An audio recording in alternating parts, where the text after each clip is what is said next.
problema ni Gian. Grabe, anong gagawin ko?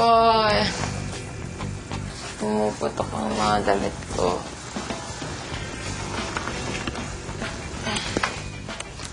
Hindi na sila kasya. Natanggal yung isa kong boton eh.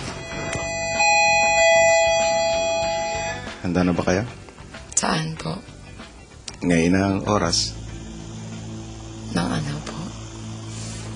para kunin ang timbang nyo. Handa na po sila. Bakit sila lang? Kasi po, pabigat yung pantalon ko po, natanggalan na ng botones, hindi na maisara, tsaka yung mga shorts ko po, hindi na maisara, kaya naka-drawstring po ako ngayon. Agad ding sinimula ng pagtitimbang. 185.2. 170.8, 158.2. 209.2. 149.6, 101.6. 103.4. 99.6. Ibang plus, kumain ka. 95.6. May point pa. 105.4. 105.4. Tandarandan! Tararararara! 103.2. 5.2. Again, ano ba yan? Huwag ka naman ganun. Hindi niyo maawa, siksi.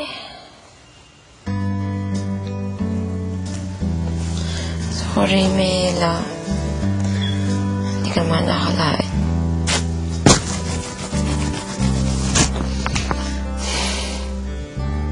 Huwag ka magmama. Kaya mo yan. Hindi naman nagkulang sa paalala doon.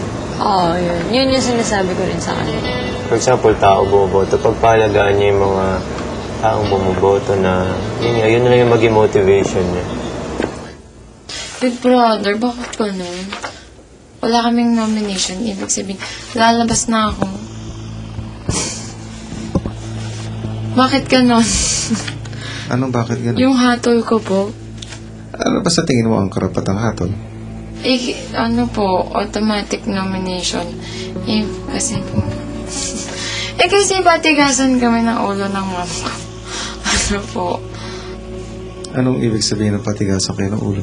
ano pa rin po siya, parang medal pa rin po siya ng medal. Pero super invest pa rin po siya. Tapos, ako naman po super tigas ng ulo. Kasi, yun nga po, hindi ako, from the start, inisip ko po ako lalabas.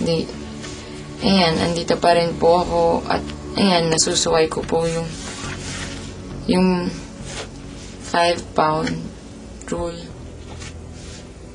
Paano mo nalaman na nagme-medal ang nanay mo? Kasi po, feeling ko lang po, Bakit mo ba pinapasok sa utak mo na walang iba magmamahal sa'yo kundi ang pamilya mo? Pati ikaw, binubuli mo sarili mo. Sinasadya mo bang manominate? hindi po. Sobrang hindi po. Ay, Siyempre naman po, kahit nagaga ako, may konsensya naman po ako. Jen, Oh, I think subconsciously ginagawa mo yan. Binaviolate mo yung rule. Para manominate ka hindi at na. mapatunayan sa sarili mo that you are not deserving. I don't think this is about overeating. This is about being conscious and having the discipline to eat right and at the proper time. So, gagawin mo ba ito ng paraan o hindi? Gagawin po. Ibibigay ko sa iyo ang unang hakbang. Timbangin mo si Pamela.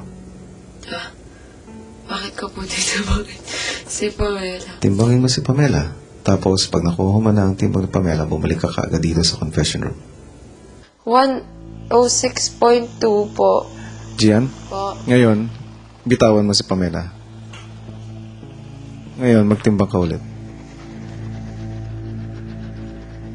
104 po. So, 2.2 pounds, Pamela. Opo. So, meron akong mungkahi sa'yo.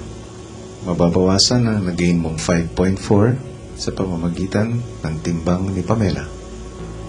Kukunin niyo po si Pamela? Para hindi ka manominate, you will give up Pamela. Forevermore po?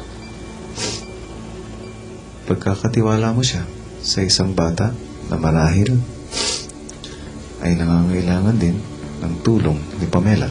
Dahil ikaw, you have to move on and find your own strength without Pamela. Sa kanya na lang po si Pamela. Oo. Pag kinapagkahan nun, si Trevor na lang. Nagkakanan po si Trevor.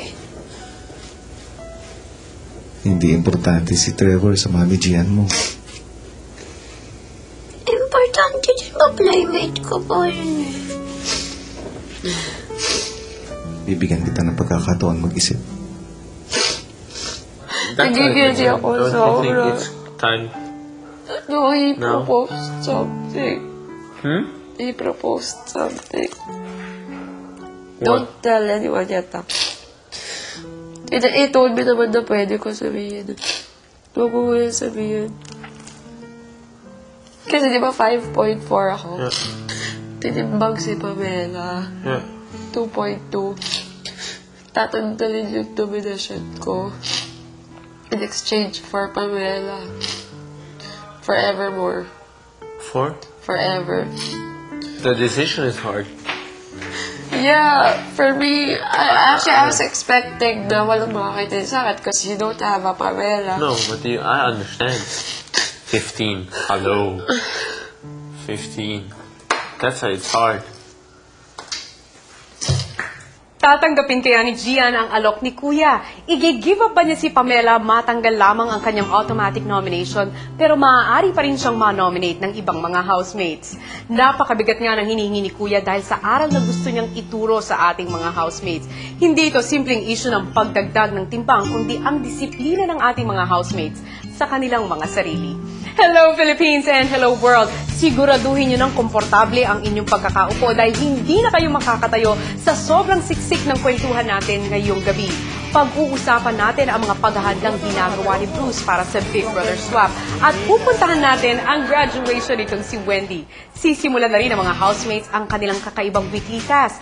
Dahil sa linggong ito, wala silang weekly bet kundi 100 gold coins. Iba't ibang hamon ang ibibigay sa mga housemates kada araw kung saan maaari silang makakuha ng gold coins.